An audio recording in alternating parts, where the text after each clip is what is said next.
एक और बड़ी खबर उससे भी आपको रूबरू करा दें। सपा कार्यालय में शाम 6 बजे आज कार्यक्रम का आयोजन किया जाएगा। सपा कार्यालय में कार्यक्रम होगा आओ गले मिलें, यह कार्यक्रम का नाम है। पार्टी कार्यालय में होगा सद्भाव मिलन कार्यक्रम। सपा अध्यक्ष अखिलेश यादव खुद मौजूद रहेंगे इस प्रोग्राम में। सभी धर्म गुरुओं को न्योता भेजा गया है और सपा कार्यालय में शाम 6 बजे यह कार्यक्रम होगा। और ज्यादा बातचीत के लिए और ताजा अपडेट्स के साथ हमारे साथ जुड़ चुके हैं तौकीर किदवई, हमारे संवाददाता।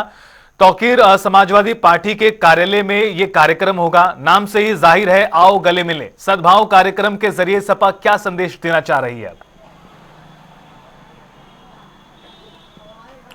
देखिए, कई सालों से इस तरह का कार्यक्रम करा रहे हैं अखिलेश यादव, और सबसे बड़ी बात है कि इस बार ये कार्यक्रम पार्टी मुख्यालय पे होगा। इसके पीछे जो पीडीए का फार्मूला है समाजवादी पार्टी का, वो उसे आज दिखाने का मौका मिलेगा।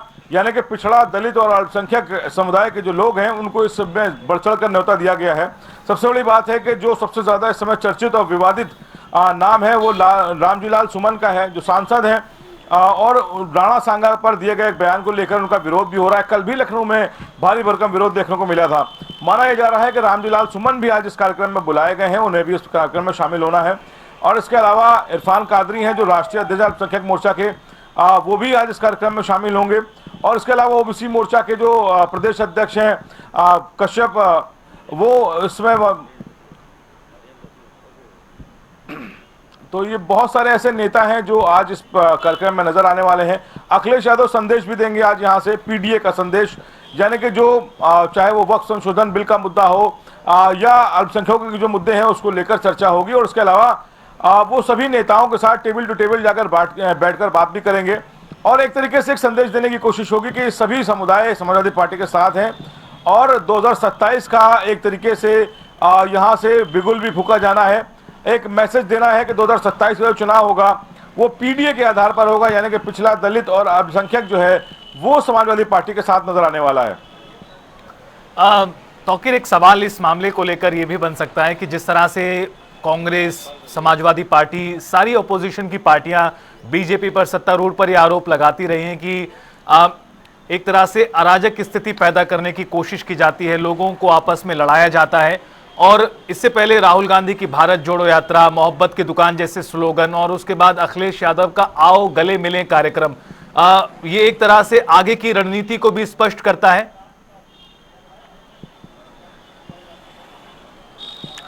देखिए, उत्तर प्रदेश का एक दल है आरएलडी, यानी कि राष्ट्रीय लोकदल। सबसे बड़ी बात यह है कि जिस तरह से वक्फ संशोधन बिल आया और उस पर उन्होंने अपने एनडीए का ही समर्थन किया, यानी कि एक लकीर तो खींच चुकी है कि कौन किधर है। ऐसे बहुत सारे दल हैं, चाहे वो महाराष्ट्र में अजीत पवार हो, बिहार में नीतीश कुमार और चिराग पासवान हो, या फिर जो है जो आंध्र प्रदेश के सीएम है चंद्रबाबू नायडू। वक्फ संशोधन बिल से अब कहीं ना कहीं ये लकीर और मोटी हो चुकी है कि कौन किसके साथ है, कौन किसके खिलाफ है। कुछ दिन पहले ही हमने देखा तस्वीरों में कि चाहे चिराग पासवान हो या नीतीश कुमार हो, ये यहाँ पर रोजा अफ्तार करा रहे थे, सब जालीदार टोपी लगाकर वहां पर नजर आ रहे थे। आंध्र प्रदेश के सीएम वो वहां पर पूरी नमाज पढ़ते नजर आए थे अभी कुछ दिन पहले ही रमजान के दौरान। आरएलडी के चीफ ने एक बयान दिया था जब भाजपा के एक विधायक केके सिंह ने कहा था कि मुस्लिम्स के लिए अलग वार्ड होना चाहिए, तो इसका विरोध एनडीए के एक साथी यानी कि राष्ट्रीय लोकदल के अध्यक्ष जयंत चौधरी ने जताया था। वो एनडीए में भले ही थे लेकिन अल्पसंख्यकों के मुद्दे पर मुखर होकर सामने आते थे। लेकिन अब वक्फ संशोधन बिल पर जहां सब एक दूसरे के कौन किसके साथ है, कौन किसके खिलाफ है, इसने एक लकीर खींच दी है। यहाँ पर जो मुस्लिम नेता है खासकर, वो अब आरएलडी छोड़ रहे हैं। देखने वाला होगा कि ये 2027 से पहले कितने नेता समाजवादी पार्टी के साथ जुड़ते हैं। यानी कि जो भाजपा की रणनीति है उसके तहत ही चलना पड़ेगा अब उन दलों को जो एनडीए के साथ हैं और जो उनके खिलाफ हैं, क्योंकि वक्फ बिल पर उन्होंने जो मुस्लिम समुदाय है उसको समर्थन करके ये कह दिया है कि हम इनके साथ खड़े हैं। यानी कि जो दल अब अगेंस्ट हो चुके हैं, अब उनकी आगे की राजनीति में अगेंस्ट ही रहना होगा। ये एक लकीर खींच चुकी है बहुत मोटी।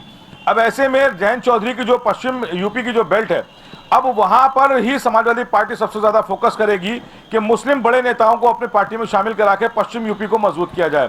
क्योंकि उत्तर प्रदेश से आरएलडी और एक अपना दल, ये दो ऐसी पार्टियां हैं जो इस वक्त इंडिया जो एनडीए के साथ हैं जो पहले कभी भाजपा के साथ नहीं रहे, कई चुनाव समाजवादी पार्टी के साथ लड़े आरएलडी के जयंत चौधरी, लेकिन इस बार वो चुनाव के बाद एनडीए के साथ हो गए।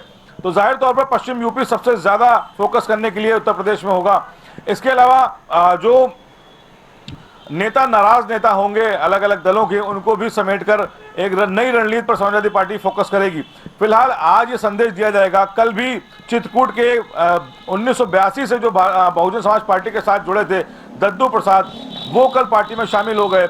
हमेशा ही बसपा में रहे पूर्व मंत्री मुहसन सलाउद्दीन सिद्दीकी, वो कल समाजवादी पार्टी में शामिल हो गए।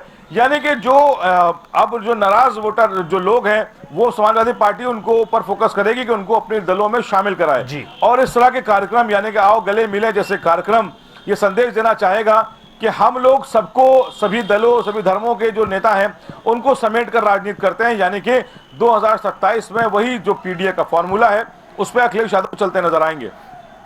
बिल्कुल, बहुत शुक्रिया तौकीर इस पूरी खबर पर विस्तार से अपडेट के लिए।